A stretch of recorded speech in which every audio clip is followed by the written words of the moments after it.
Hey y'all, Rick Rex here, back with another one for you. And this time we're going to talk about something that's been on my nerves, and a lot of you have experienced it for the first time yesterday. Plus, we're going to congratulate the winner of our contest as well. But first, if you like what you see and you want more, hit that like and subscribe button to help keep the channel growing and also to not miss one single update as they drop. And also, you can find me on Facebook, Twitter, and Instagram at Rick Rex Gaming.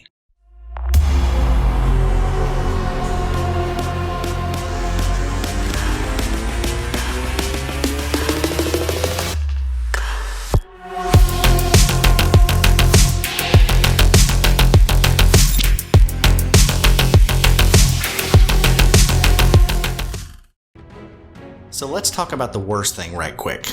DCUO has had many updates over the years, changes to the combat system, changes to stats, changes to graphics, and changes to, well, you name it.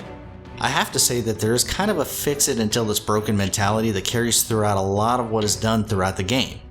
Now, a little bit ago, the devs decided that some work needed to be done on the on-duty menu. There was a bit of a disconnect in how the customized menu looked versus the omnibus main menu since it was put in. So they felt it needed a refresh. And before we take a look at its current state and what's wrong with it, let's talk about what was great and convenient in its prior iteration that has me just a little, well, irritated. So in the old version, things were, well, simple. And that's really the overarching theme here, simple. You used to be able to cycle through the top, and on PC you could just click away, but on console it was achieved by using the L1 and R1 buttons. Once you arrived where you were wanting to go as far as group size, then you simply needed to arrow down on console and scroll on PC. Once you selected the content by clicking on PC and then X and then square on console, if you needed to reset yourself or a friend, you just move directionally over to the right to the highlighted replays, perform the task, and move over once again directionally to the right to the queue. Now you selected your role, which this was a save function, but it did give you a heads up if you needed to change it. Then you accept it, then you hit X, and then you're done. That's it. You're in queue. This really didn't seem like something that should have been monkeyed with because it was so simple, y'all. But they did. And let's look at what actually has to go in to set up a queue and start an instance now with the current on-duty menu. So first, let's go ahead and open up the on-duty menu. And then let's nudge all the way down to custom play. Now we're going to tab over to our selected type of instance, and then we have to sort our tiers from high to low every single time. Now that we have that taken care of, let's go ahead and select which one we actually want to do right quick. And notice it's got a heart next to it. That means it's saved in favorites. But now we have a problem. The last thing that we ran was Neron's Underworld Elite. And it's still in there. So now we have to move all the way over and remove it, and then come on back over and set up for the solo we wanted. And the funny thing is, with this menu, if you just press right on the D-pad, it should just hop over to the instance, right? Well, nah, y'all. If you're too high up, it'll actually kick over to changing the type of instance again. So we have to make sure to go down far enough into the menu to let the system know that we're actually trying to queue, which that's really what we're here for, right? But by the way, I'm still not sure if I need to reset this thing.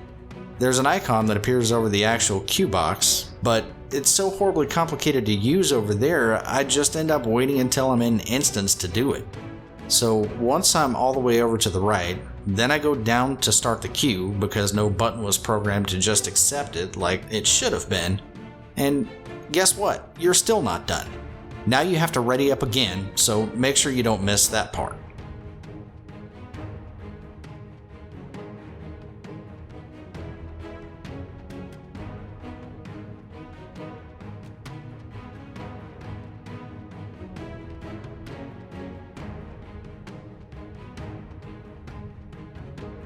But let's look at another instance of this. Let's queue for a raid. So you have to sort from high to low again because it doesn't save that for whatever reason, and then let's go ahead and try to queue for FGS. Now we did all of the stuff right, and no Yahtzee. The menu looks like it's hung up here somehow, so the only way to do this is to actually exit out of the whole menu and accept it again on the reopen to get it to work. Now look y'all, I'm no rocket scientist and I'm definitely not a doctor, but who thought this was better? Who thought taking something that took 3 seconds to do in a prior iteration and change it to something that takes 30 to 45 seconds is okay to do? Does it match the other on duty? Yeah, it's pretty and all that, so sure. It also has pictures and it looks complicated. Well, that's because it is. I titled this the worst update DCUO has ever done, and that's because it just doesn't affect me once a week or once a day or under the surface in gameplay. It actually affects me every time I open up a piece of content, and that's a bunch for me. So complicating something unnecessarily is just not a go for me. So in conclusion, to me, this is probably the worst update that the game has ever done that I have had to deal with on a daily basis. What do y'all think? And I mean, seriously, does anybody out there actually like this? Let me know in the comments below. Now, since we got all of that out of the way, it is time to congratulate the winner of the shaded comic material, and that's I'm Just Saying Bro. Congrats, my friend. I hope you enjoyed that thing. I know you put a lot of work into finding it, and y'all, he did it on day one pretty darn quick, so that's awesome. But that's it, y'all. Once again, if you like what you see and you want more, hit that like and subscribe button to help keep the channel growing and also to not miss one single update as they drop.